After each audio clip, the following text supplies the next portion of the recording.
What's up, Honors, and welcome to Season 2, Episode 4, Prototype, the series where in each episode we check out a different prototype, animatronic, or display from Spirit Halloween. For today's episode, I've got another awesome animatronic checkout. This guy right here is, of course, the Quivering Doorman. This guy is basically just your classic butler animatronic, and he would have been sold at Spirit in 2008, but was cancelled for unknown reasons and later sold at other retailers. So anyways, today we're going to be talking about everything there is to know about this animatronic, from its features to some fun facts about it. So anyways, that's enough talking for the intro. Let's of course get right into checking out this guy by talking about some of the basic information that we know about him. Guests, please leave your party at the door and do come in. So of course, this animatronic right here would have been known as the Quivering Doorman. He would have been sold at Spirit Halloween in 2008, but of course was cancelled for unknown reasons. He stands 6 feet tall, would have likely retailed for right around $200, is of course made by Gemmy, and never became a Spirit exclusive. And overall, that's pretty much all that we know about if this animatronic were to be sold at Spirit. So now let's move on to the next part of the video, which is just checking out some of the features and just overall look of this guy. So of course, feature-wise, he didn't have anything too crazy. He really only had two different things going for him.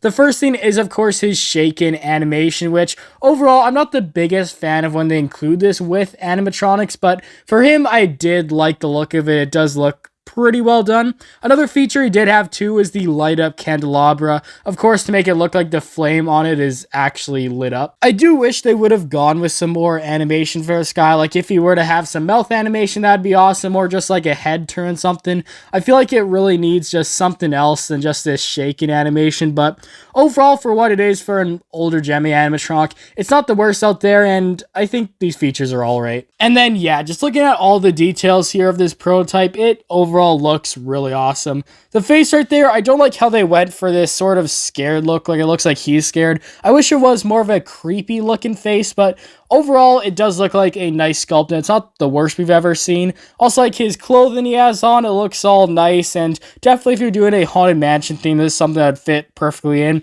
I do like the addition of the candelabra there in the one hand, that's awesome. Then the top hat he has on. Overall, I think they did a really good job with the detail on this guy. And then of course here in the next photo, you can see what the released version of this guy actually looked like, which it's a little bit different. It definitely looks like they made him a bit slimmer, but overall they kept the costume mainly the same. Then the face right there, they kept mainly the same and everything. They just kind of cleaned it up to make it look a bit better. And then another thing too I just want to point out comparing the released version to the prototype version is of course they changed a few things with the structure for him. Of course, the biggest thing and the most notable is the base right there. The original had that classic Gemmy round base, had the try me button on and everything, but they swapped that for a just flat wooden base on the release version.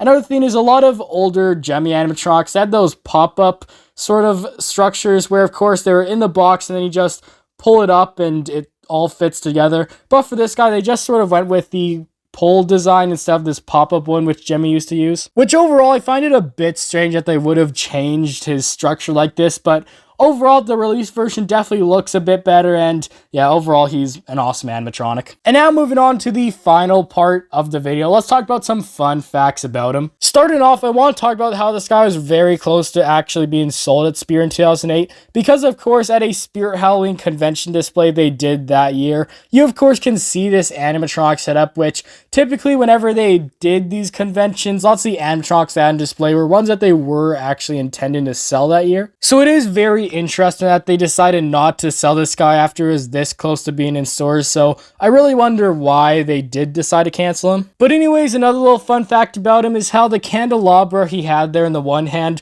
was of course also used on another animatronic known as the Midnight Countess. They both shared exactly the same design, and overall I guess that's a little bit interesting. Anyways, with all that said, everyone, that of course is gonna finish it for today's video. Hopefully you did enjoy. Of course, last week I didn't really upload too many videos for some reason. I don't really know why, but this week I'm gonna get back on and upload some more videos, so definitely subscribe and turn those notifications so you never miss another upload.